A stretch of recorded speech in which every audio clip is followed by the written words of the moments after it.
Hi, I am Dr. Abhishek Tripathi, working as an international cardiologist. आज हम बात करने वाले हैं हार्ट फेलियर के पेशेंट में, वीक हार्ट के पेशेंट में किन किन चीज़ों का घर पे ध्यान रखना है और कौन सी चीज़ें हैं जिनको उनको मॉनिटर करना है। ये हार्ट फेलियर के पेशेंट के लिए भी इम्पॉर्टेंट है और जो हमारे केयर गिवर हैं जो उनका घर पे ध्यान रखते हैं उनके लिए भी इम्पॉर्टेंट है इस चीज़ को समझना। सबसे पहली चीज़ जिसको आपको ध्यान रखना है वो है सिम्टम्स, पेशेंट के लक्षण। वो सबसे पहली जो कोई भी परेशानी शुरू होगी आपको पेशेंट के लक्षण में समझ में आ जाएगा। पेशेंट के लक्षण में क्या, सिम्टम्स में क्या दिखेगा? सांस फूलना।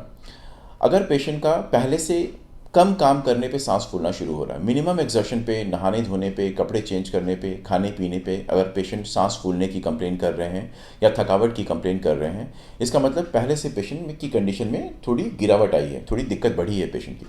पेशेंट अगर लेटने पे, जब पेशेंट सोने के लिए जाता है तब लेटने पे सांस फूलती है या खांसी की कंप्लेन कर रहे हैं, अचानक वजन बढ़ रहा है, पैरों में सूजन आनी शुरू हुई है, पेट में सूजन आना शुरू हुआ है, पेशाब की मात्रा कम हो गई है या चक्कर आ रहा है, बेहोश होकर गिर पड़े हैं, ऐसे कोई भी सिम्टम्स होते हैं तो उनको मॉनिटर करना, उसको समझना ज़रूरी है सो दैट कि आप डॉक्टर से जल्दी कांटेक्ट कर सकें।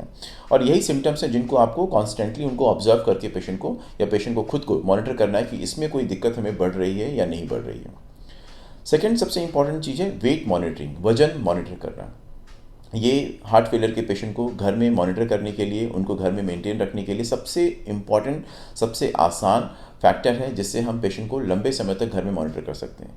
कुछ नहीं करना है, हर दिन सुबह उठ के जब आप नहा के धो के बाहर निकलते हैं बाथरूम से, उस समय अपना वजन चेक करना है। दिन में सिर्फ एक बार वजन चेक करना है और उसको चेक करने के बाद कागज़ पे नोट डाउन करना है। ये क्यों इंपॉर्टेंट है?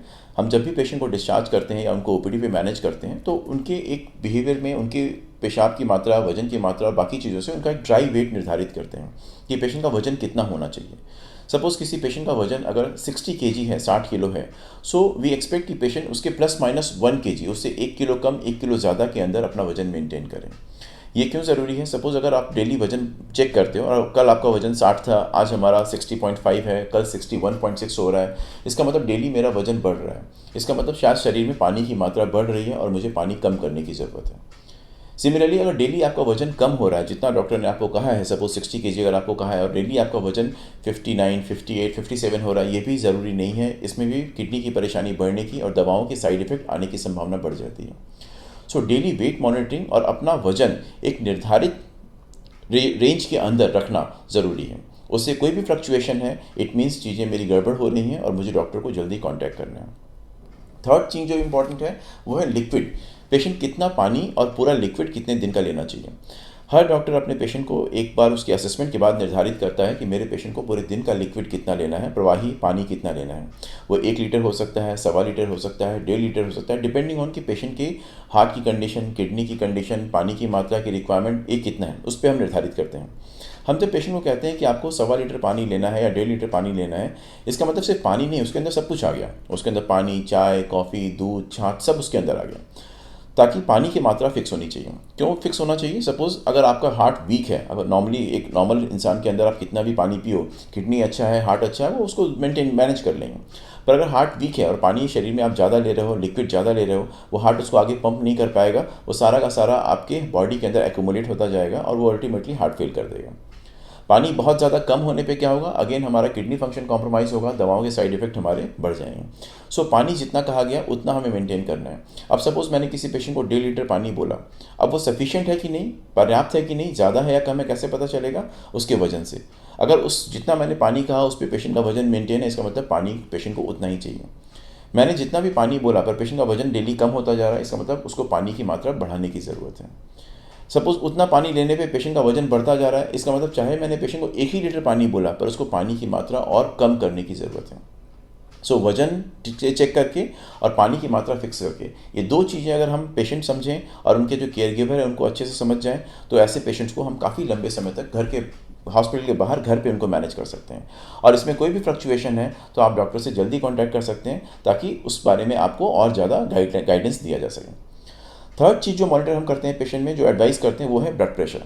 बीपी घर के अंदर एक चार्ट होना चाहिए। मे बी इनिशियल फेज में जब हम दवाएं एडजस्ट करते हैं तो डेली मॉर्निंग इवनिंग चेक कर लें। Once the dose is set तो दिन में एक बार या 2 दिन 3 दिन में एक बार उसको चेक करते रहें। ये ज़रूरी है बिकॉज अगर पेशेंट का उसके पानी की मात्रा के हिसाब से, किडनी फंक्शन के हिसाब से, एग्जॉशन के हिसाब से सपोज बीपी कॉन्स्टेंटली और ऊपर जा रहा है तो वो भी ठीक नहीं है, या बीपी कॉन्स्टेंटली नीचे जा रहा है तो वो भी ठीक नहीं है। हार्ट फेलियर के पेशेंट में यूजुअली हम BP on the lower side ही रखते हैं। अपर ब्लड प्रेशर वहाँ पे हम 100, 110, 120 के आसपास ही रखते हैं। We don't allow it to go to 130, 140, क्योंकि हार्ट वीक है। सपोज एक नॉर्मल हार्ट अगर 180 का बीपी विद स्टैंड कर सकता है, टॉलरेट कर सकता है, यहाँ वीक हार्ट 150 का बीपी भी टॉलरेट नहीं कर पाएगा। एंड सबसे एक कॉमन कारण होता है पेशेंट का इमरजेंसी में आने का बीपी शूट होना। सडनली बीपी शूट हुआ, वीक हार्ट था, उसने उसको ले नहीं पाया, हार्ट फेल हो गया और पेशेंट इमरजेंसी में आ गया। सो बीपी मॉनिटरिंग इज इंपॉर्टेंट, और वहाँ भी कोई भी फ्लक्चुएशन हो रहा है तो डॉक्टर से आप जल्दी कॉन्टैक्ट करके उसको ओपीडी बेसिस पे ही, उसको गाइडेंस के बेसिस पे उसको ठीक कर सकते हैं। चौथी चीज़ जो मॉनिटर करनी, पांचवी चीज़, वो है आपका पल्स रेट, जो हम नब्ज कहते हैं, पल्स रेट चेक करने के लिए। सो अगर हमारा पेशेंट का पल्स रेट कितना हम रखते हैं, नॉर्मली हम एडवाइस करते हैं कि एक हार्ट के पेशेंट का बैठे बैठे रेस्टिंग कंडीशन में पल्स रेट 60 to 70 के आसपास होना चाहिए 1 मिनट के अंदर। पल्स रेट ज़्यादा है तो वो भी अच्छी चीज़ नहीं है, पल्स रेट कम है बहुत ज़्यादा, वो भी अच्छी चीज़ नहीं है। लेकिन यहाँ समझने की चीज़ है कि अगर पेशेंट सो रहा है तो उस समय उसका पल्स रेट 40-45 भी जा सकता है, कोई चिंता की बात नहीं है।